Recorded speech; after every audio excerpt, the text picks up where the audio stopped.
Boa tarde a vocês que nos assistem pela TV aberta de São Paulo, pelas redes sociais, né? Tanto no Face News One, que é o nosso novo jornal, e no Questão de Justiça, né? Sempre trabalhando essa questão de cidadania. E hoje eu tenho a grata satisfação de estar sendo recebido aqui na Secretaria de Estado de Justiça do Estado de São Paulo, pelo nosso secretário, Dr. Paulo Dimas. Como é que o senhor está, Dr. Paulo? Tudo bem, Walter. Prazer estar com você aqui e tendo a oportunidade de prestar contas aí no seu programa, dentro do seu trabalho jornalístico de excelência, prestar contas das nossas atividades ao longo do ano aqui na Secretaria. Doutor Paulo, eu que fico contente porque o senhor fez uma gestão excelente no Tribunal de Justiça, né? Inclusive na digitalização, lá, a melhoria desse atendimento, e aqui na Secretaria desenvolvendo vários campos das coordenações e algumas ações sociais, algumas não, várias que a Secretaria tem, né? É verdade. Nós temos aqui um amplo espectro de atuação, né, nessa área de proteção dos direitos humanos, né? Nós temos aqui o trabalho em favor das comunidades que são atingidas aí muitas vezes por discriminação, que são as comunidades quilombolas, né? Que nós prestamos assistência. Temos políticas públicas também aqui para a comunidade negra, para a comunidade indígena, para a comunidade LGBT. Temos aqui o Fórum Interreligioso, que é para trabalhar o enfrentamento da intolerância religiosa. Temos aqui o Núcleo do Tráfico de Pessoas, que apoia as ações, inclusive, das polícias, né, para reprimir o tráfico de pessoas aqui no âmbito do Estado de São Paulo. Então, nós temos muitas políticas que nós trabalhamos através de coordenadorias e conselhos.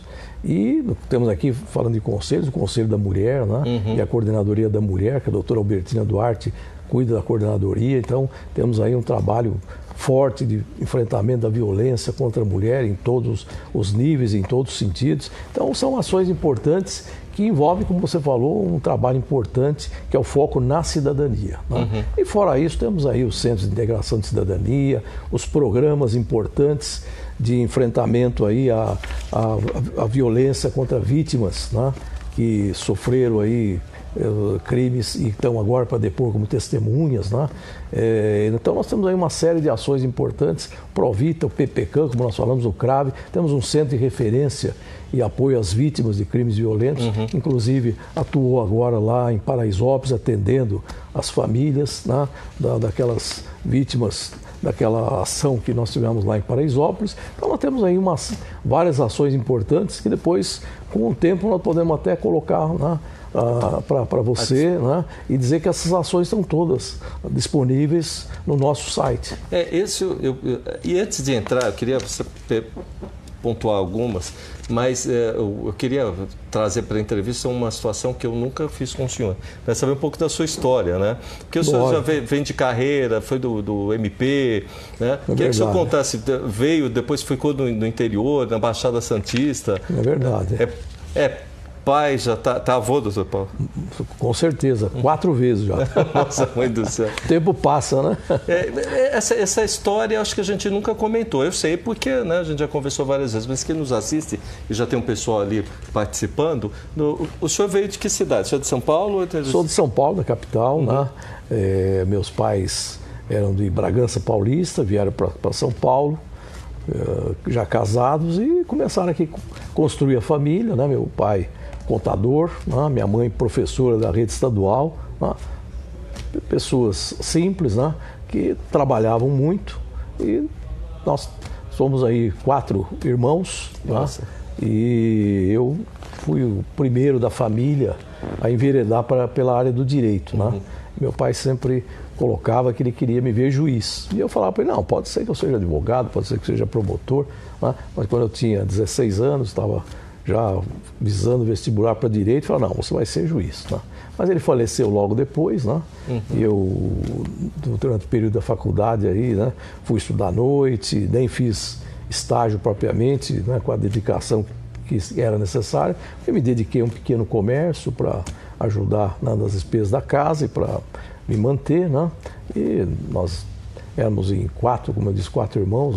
Todos quando homens? Meu pai faleceu, todos homens. Não, tem uma minha irmã, que é a terceira da fila. Então, tinha um irmão com 18 anos, eu com 16, minha irmã com 14 e um irmão menor com 7 anos na época. Minha mãe, coitada, teve que se desdobrar, né, para continuar dando respaldo para a família, né?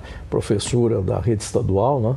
Mas nós fomos E como lutando, é que foi né? essa situação de entrar no direito? Porque antes eu estava no Ministério Público também, né? Eu quando me formei, né? Eu, como eu disse, não tive muita oportunidade de fazer estágio porque me dedicava a esse pequeno comércio, né? Mas quando me formei, eu fui incentivado por amigos para fazer o exame da OAB. Né? Eu comecei a estudar para fazer o exame da OAB e depois, em seguida, um colega me incentivou para fazer um concurso que estava aberto do Ministério Público. E eu me entusiasmei, comecei a estudar bastante, separei lá os livros necessários e trabalhava e estudava, Passei no exame da OAB, que era um outro formato, inclusive tínhamos prova oral na época, né? E depois acabei engrenando lá para fazer o concurso do Ministério Público e consegui passar, e é isso que mudou minha vida. Com 24 anos, fui nomeado promotor público, na época se chamava promotor público, escolhi para trabalhar na Baixada Santista, fui promotor substituto em São Vicente, e aí fiz a região da Baixada, fiz aqui depois a capital, mas ficava na cabeça aquela ideia do meu pai de que eu deveria ser juiz. Né? E aí eu resolvi fazer um novo concurso e entrei na magistratura em 1983. Né? E fiz o mesmo percurso, comecei a ida em Santos, fiz a Baixada, voltei para a capital, e aí foi a história, fui para o tribunal, passei pelo TRE, passei pelo órgão especial, né? Também fiz questão de dar uma contribuição na vida associativa para, de alguma maneira, nós fortalecermos com as ações da associação o Poder Judiciário, né? O Poder Judiciário tem que ser autônomo, independente, né? E dentro de uma associação, como um braço político da magistratura, a gente podia trabalhar muito essas discussões no Congresso, aqui na Assembleia Legislativa, né? Um orçamento adequado para o Judiciário, né? E eu sempre trabalhei com essas questões que depois me levaram dentro da magistratura a continuar daí trabalhando já depois como desembargador para atuar no órgão especial. Fui eleito 2 vezes para o órgão especial e depois acabei numa segunda tentativa sendo eleito presidente do tribunal. Que eu acompanhei, inclusive lá na Pamages também. Agora, foram grandes desafios. Usando um pouquinho, né, saindo um pouquinho da pauta, o senhor acha que o brasileiro, vamos dizer assim, o sistema judicializou, ou o brasileiro está entendendo mais o que é direito e dever? Porque aconteceu um tsunami depois de 2014, né? Eu acho que tudo começou, na verdade, com a nova Constituição de 88. A Constituição de 88, ela trouxe no seu bojo muitos e muitos direitos, logicamente menção a deveres, mas a partir daí, quando o Ulisses Guimarães proclamou que nós tínhamos uma Constituição cidadã, né, e que aquela Constituição dava ali garantias, né, das liberdades individuais, traziam, né, uma série de previsões importantes, né, direitos importantes, como livre expressão do pensamento, questão da livre iniciativa, né? Toda aquela questão, toda aquela linha do artigo 5º, né? Dos direitos fundamentais da pessoa, tudo isso começou a despertar, né? Um sentimento de que nós tínhamos que, como cidadãos, cobrar o poder público, né? O reconhecimento dos direitos de cada cidadão, né? Ao mesmo tempo também que não poderíamos nos descurar dos deveres de cada cidadão. Mas acho que a partir dali nós tivemos mudanças legislativas bastante intensas, né? Veio lá o novo Estatuto da Criança e do Adolescente, Código de Defesa do Consumidor, Lei da Ação Civil Pública, alterada, né? A Lei de Improbidade Administrativa, enfim, nós tivemos mudanças legislativas muito importantes, né? E começaram, de alguma maneira, a empoderar o cidadão, né? Fazer com que ele aprendesse a melhor visualizar a necessidade. Nós temos, por exemplo, né, poderes constituídos, observando a impessoalidade, observando a legalidade, observando a moralidade administrativa. Né? Então, acho que foi uma revolução. Né? E a partir daí, obviamente, a partir do momento que você coloca mais direitos e coloca a necessidade de observância desses direitos pelo poder público, nós começamos a ter uma gama maior de procura do judiciário. E a partir daí eu acho que depois vieram inúmeras demandas, muitas vezes o legislativo deixou de atuar dentro das suas competências e o judiciário começou a ter um protagonismo, né, em disciplinar certas situações da vida cotidiana dos cidadãos. Então, acho que aí o judiciário começou, né, a ter uma maior visibilidade da sociedade, né. O Poder Judiciário, né, tem aí, evidentemente, as suas dificuldades, né, principalmente estruturais, né, se fala muito em morosidade da justiça, e, apesar de mediação, outros espaços também para pacificação social. Então, acho que, como você colocou, né, uma maior visibilidade pela sociedade, né, e a partir daí, hoje as pessoas até, acho que, outro dia eu vi isso, uma expressão na televisão, as pessoas às vezes sabem mais hoje quem são os ministros supremos, os 11 ministros supremos, do que a escalação da seleção brasileira. Né? Então, essa visibilidade, e aí vem a visibilidade dos outros tribunais, né? E a demonstração de que nós temos que, de alguma maneira, estruturar melhor o Poder Judiciário, né? Ter sempre essa ideia de procurar passar para a sociedade valores, princípios, né? Possibilidade de outras formas de solução de conflitos, né? Mas mostrar também que nós temos aí hoje também essa visão da harmonia entre os poderes, né? Mas, enfim, são assuntos, temas aí que permitem horas e horas, né, de discussões, né, e de posições de diversas naturezas. Eu como jornalista, percebi a agilidade que o senhor deu no tribunal na época. Eu me lembro, acho que era 20 milhões de processos. Hoje nós tivemos a possibilidade de mostrar que, nos últimos anos, houve uma revolução com o processo digital, né? Com a possibilidade de você movimentar outras estruturas. Então, nós criamos, quando estávamos na presidência, um número grande de espaços que nós chamamos de CEJUSCs, né? Que são os centros de solução de conflitos de forma alternativa, que são aqueles espaços para receber as pessoas, até antes mesmo da instalação do processo, para mediação, né? Para conciliação. Então, nós temos aí, né, hoje aqui em São Paulo, você colocou bem o gigantismo, né, 320 comarcas, mais de 800 prédios, em torno de 50 mil servidores efetivos, né, fora os terceirizados, estagiários, etc., né, e em torno de 2.600 magistrados atuando no primeiro grau e no segundo grau. Doutor Paulo, como é que é trazer essa experiência? Porque assim, o senhor lidando o senhor lida com os problemas, o anseio da população. Como é que trazer isso para uma secretaria que com o atual governador João Dória, trazer dentro dessa uma estrutura diversificada, né? Que talvez quem nos assiste não entenda bem, mas tem, por exemplo, o PROCON é ligado aqui, algumas entidades são ligadas. O senhor é o dirigente da Casa do Menor, que era a antiga FEBEM, né? Que também hoje é a Fundação Casa, né? Fundação Casa, e tem várias coordenadorias. Dá para dar um apanhado dessa transição, esse liame? Porque me parece uma boa tendência ter uma pessoa, que nem o senhor, a dirigir a Secretaria de Justiça. Que até me levou a aceitar o convite para vir para o Executivo e aí acabei me aposentando no Judiciário, foi a ideia de que nós íamos para uma Secretaria da Justiça e Cidadania, onde eu poderia aproveitar a experiência não só de magistrado, mas principalmente de dirigente do tribunal, de dirigente de associação de magistrados, porque dentro do trabalho que a gente fazia, tem um componente de fazer uma aproximação com os outros poderes, de estar presente no Congresso, estar presente na Assembleia, né? De estar, de alguma maneira, envolvido com as questões ligadas aí à proteção dos direitos do cidadão. Né? Então, a gente tinha essa indicação de que a gente poderia dar uma contribuição aqui na Secretaria. Como você mencionou, eu iniciei falando isso de uma forma assim, resumida, né? A Secretaria tem muitas e muitas atribuições. Né?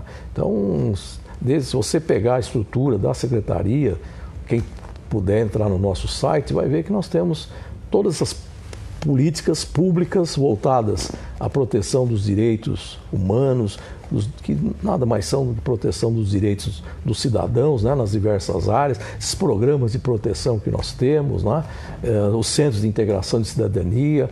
Aqui nós administramos um fundo que arrecada as multas, as ações civis públicas para repararmos os danos causados ao meio ambiente, ao consumidor, ao patrimônio histórico e cultural. Então, são muitas e muitas ações, né? Combatemos, como eu disse a você, a intolerância religiosa, o tráfico de pessoas, né? Então, são ações muito interessantes que nós estamos procurando aqui, de alguma maneira, aprimorar, tornar efetiva essa ação, né, social da Secretaria, mas é um trabalho interessante que vai ainda depois agregar as nossas vinculadas, nossas entidades vinculadas. Nós temos aqui, como você mencionou, o PROCON, que tem uma diretoria própria, né? O Fernando Capês é o diretor superintendente, mas trabalhamos aqui alinhados e hoje mesmo teremos aqui algumas reuniões para tratar de assuntos de interesse do PROCON, né? Mas eu ainda acumulo a presidência da Fundação Casa, que a gente coloca que a Fundação Casa não é um presídio nem um depósito de adolescentes. É um espaço onde se aplicam medidas socioeducativas importantes para a reinserção social desses jovens. Nós temos o IMESC, que é o Instituto de Medicina e Criminologia, responsável pelas perícias médicas dos processos que temos assistência judiciária gratuita. Então o IMESC faz fundamentalmente inúmeras perícias médicas, mas tem um foco especial naquelas ações de investigação de paternidade, onde o IMESC tem essa expertise de realizar hoje, de forma até rápida, os exames de DNA. Né? Então nós temos o IPEM, responsável também pela proteção do direito do consumidor, fiscalizando os produtos, né, que envolvem metrologia. Né? Então é o IPEM que garante que um pacote de 1 quilo de feijão tem que ter 1 quilo, não pode ser 900 gramas. Né? E, por exemplo, nos postos de combustíveis, nós temos muitas fraudes volumétricas, que a gente chama. Ou seja, se você está comprando 20 litros de combustível, na verdade está levando 19, 18 por conta das fraudes que podem ocorrer. E o IPEM faz a fiscalização e defende o direito do consumidor amplamente nessa área da metrologia.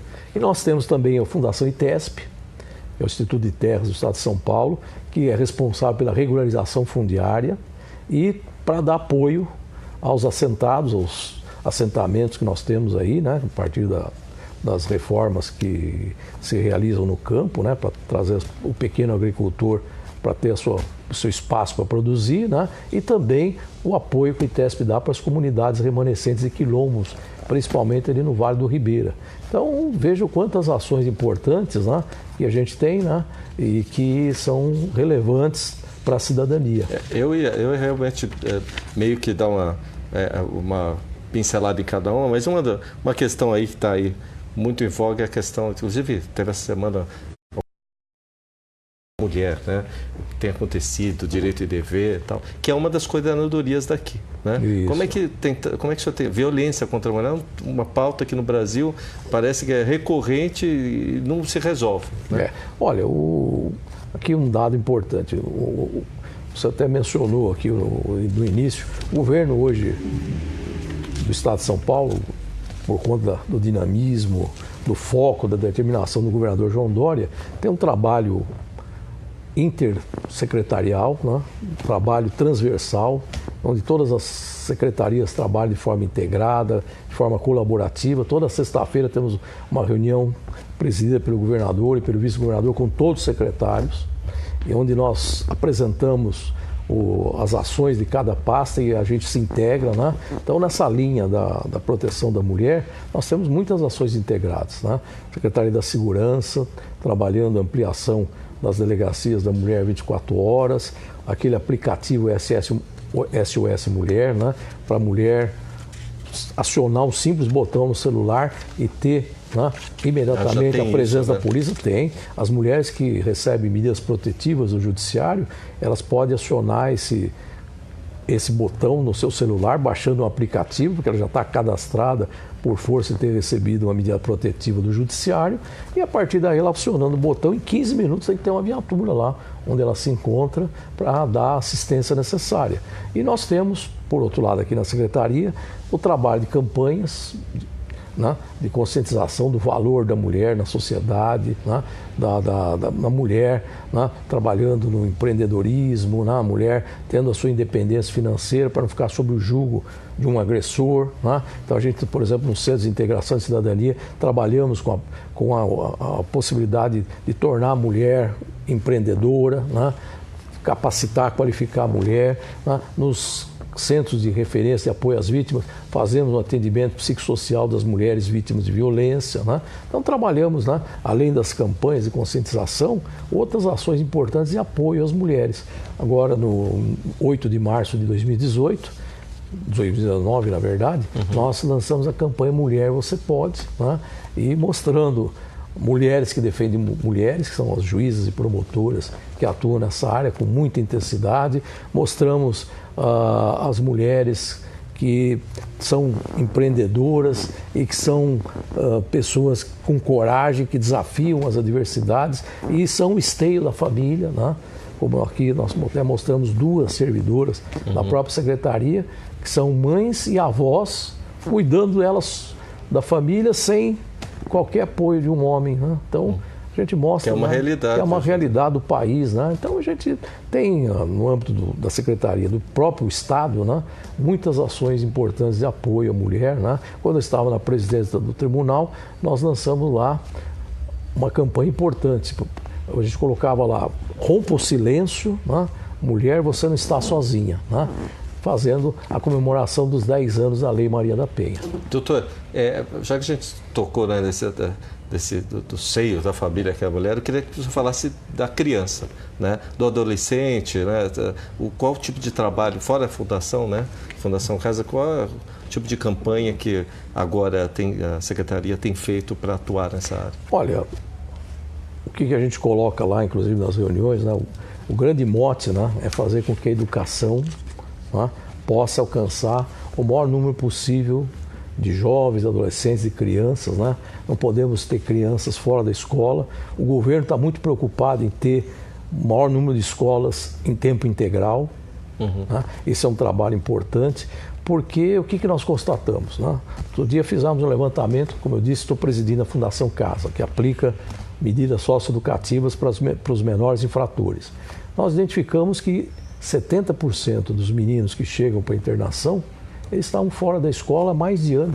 Entendo. Então, a partir do momento que você coloca, né, os jovens, as crianças nas escolas e dá a eles respaldo, inclusive com cursos profissionalizantes, hoje a rede estadual e mesmo em muitos municípios também é importante, está trabalhando para tornar o jovem, né, um profissional em várias áreas, dá para ele uma visão, né, de cursos técnicos que ele pode, ao mesmo tempo, desenvolver, né, pode se aprimorar, né, ter um projeto de vida a partir da presença dele na escola. Então, inclusive, o ano que vem teremos mudanças no currículo da rede estadual para dar ao jovem essa oportunidade dele, de alguma maneira, se emancipar, dele ter a visão de futuro, né, ter condições de não se deixar levar pela sedução do crime, principalmente do crime organizado, né? Então, acho que nós temos muitas ações importantes. Aqui na Secretaria, nós trabalhamos integrados com a Secretaria da Educação, com a Secretaria de Desenvolvimento Social, né? No sentido de fazer campanhas dentro das escolas. Nós vamos lançar agora em fevereiro a campanha de prevenção da gravidez na adolescência, que isso é algo muito importante. A Coordenadoria Nossa da Mulher está nos apoiando nesse trabalho, né? A doutora Albertina Duarte, que é uma médica extremamente conceituada, né, do Hospital das Clínicas, está conosco nesse trabalho. Depois nós vamos retomar a campanha São Paulo contra as drogas, né? Então, e temos aí outras ações para desenvolver, né? Mas o mais importante que a gente tem feito, né, é fazer um trabalho de reestruturação e de aprimoramento das ações da Fundação Casa para buscar a reinserção social desses jovens que estão lá internados, né? Hoje nós temos em média 8 mil meninos internados e meninas, sendo que 95% são meninos, né? E um dado importante, né? Quase 50% dos internos envolvimento com o tráfico de drogas. Que coisa. Então você vê que hoje um grande mal da sociedade é o envolvimento com o tráfico de drogas, e a gente está fazendo um trabalho, né, transversal nas secretarias para combater esse tipo de aliciamento, né, e fazer com que os jovens vislumbrem as suas oportunidades, façam as melhores escolhas, né, que esse é o mote da nossa campanha, para que eles não se vinculem, né, a ações antissociais. Mais duas perguntas. A questão do idoso, doutor. Tem algum trabalho específico com a Secretaria voltado? Hoje, no estado de São Paulo, acho que a gente está chegando a 6 milhões de pessoas que estão passando já para a terceira idade. Qual é o tipo de trabalho vinculado a alguma coisa? Olha, nós, no âmbito da Secretaria da Justiça, a gente, como eu disse, nós temos o chamado Centro de Integração de Cidadania. Nós temos 17 espaços fixos espalhados no estado, né, onde nós temos, inclusive, cursos para idosos, inclusive inclusão digital, que é importante, né, e outras ações de saúde, de orientação jurídica, também voltadas para os idosos. Mas a Secretaria de Desenvolvimento Social, da secretária Célia Parnes, ela está aí trabalhando muito para aumentar o número de centros de referências para idosos. Então, os espaços estão sendo criados. Hoje, na reunião de secretários, ela mostrou que, neste ano de 2019, 25 novos espaços foram criados, né, para mostrar para o idoso que ele pode ter lá nesses espaços a possibilidade de até se qualificar em alguma outra atividade para até poder atuar como empreendedor ou voltar ao mercado de trabalho, questão da convívio social, questão da assistência à saúde, né? Então, tem uma série de ações, né, que o Estado de São Paulo, através do governo João Dória, está desenvolvendo de apoio às pessoas que nós chamamos da melhor idade, né? Eu queria, agora a gente já está chegando ao finalzinho, mas o que o meu amigo, secretário, espera para 2020, doutor Paulo? Olha, o que a gente espera é que o Brasil se desenvolva, né?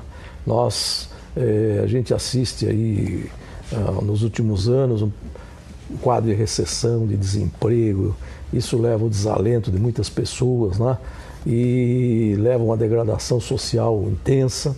E a gente quer que o ano que vem, né, 2020, seja um ano em que o país recupere a capacidade de investimento, né, recupere a possibilidade de se desenvolver economicamente, que aí vem também o desenvolvimento social, né, e a gente consiga, então, melhorar a qualidade de vida das pessoas, né. Estamos torcendo para que o governo federal dê certo, né, consiga implementar, né, as ações, reformas necessárias para atrair investimentos, para fazer com que o país se desenvolva. E aqui no âmbito do Estado de São Paulo, o governo tem feito a sua parte, o governador tem trabalhado muito, inclusive, a questão do municipalismo, a questão de parcerias, inclusive, externas para trazer investimentos estrangeiros para São Paulo e para o Brasil. Tudo isso acho que vai fazer com que a arrecadação de recursos possa crescer sem precisar aumentar impostos, né?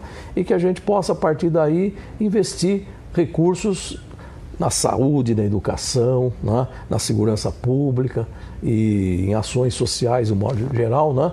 Mas trazendo a esperança das pessoas poderem empreender, das pessoas terem possibilidade de ser inseridas no mercado de trabalho formal, enfim, trazer para as pessoas uma esperança de progresso pessoal, né? E, obviamente, aí da sociedade como um todo. Então, é uma expectativa boa, nós vamos continuar trabalhando, esse ano trabalhamos muito, viu? E a gente fica feliz de ver a qualidade dos secretários de Estado, pessoas muito qualificadas, eu aprendo muito nas reuniões de secretários com os meus colegas, e a gente vê que está todo mundo trabalhando sem recursos, né? Mas com criatividade, com entusiasmo, né?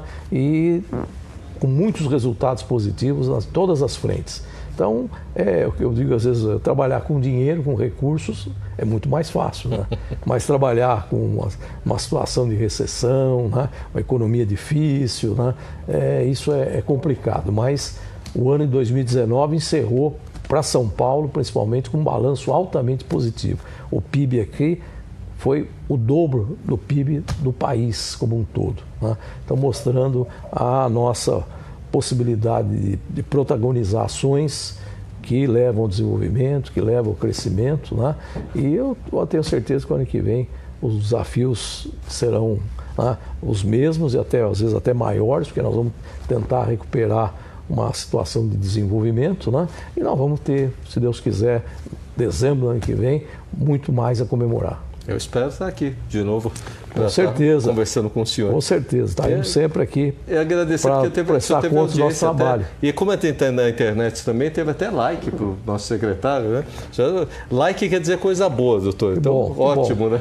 Que bom. Mas eu acho que a gente, eu digo, sou 41 anos servidor público. 40 no judiciário, agora 1 ano no executivo.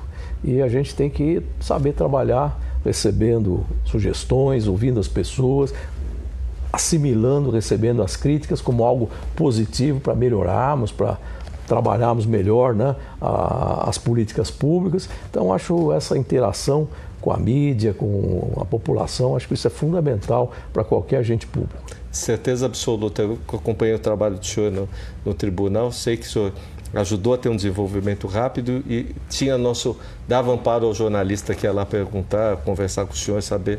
Tenho certeza que aqui vai ser, está sendo de forma exemplar. E o senhor é um ser humano sine qua non, né?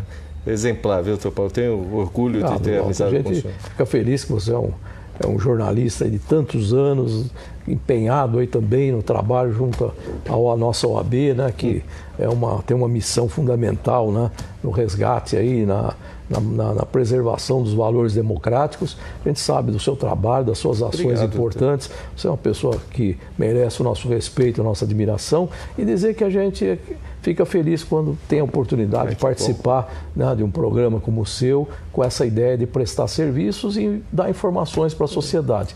E aí o que eu digo sempre, o trabalho do agente público, né, tem que estar sempre visível à sociedade. Transparência, acho que é um princípio que não pode ser, de forma alguma, objeto de qualquer transação. Bom, quero agradecer ao senhor, o pessoal que nos assistiu, dizer que a gente vai repetir, né? As redes sociais vão passar e na TV aberta de São Paulo, Canal 9, que está sempre de portas abertas para o senhor e para a sua equipe aqui, simpaticíssima. Muito bom. Aqui tem uma equipe de comunicação muito dinâmica, muito preparada, né, para interagir com você e sua equipe. Obrigado, doutor Paulo. Bom, o senhor pode dar o tchauzinho, ó, a gente está aqui, como é rede social, a gente precisa, né?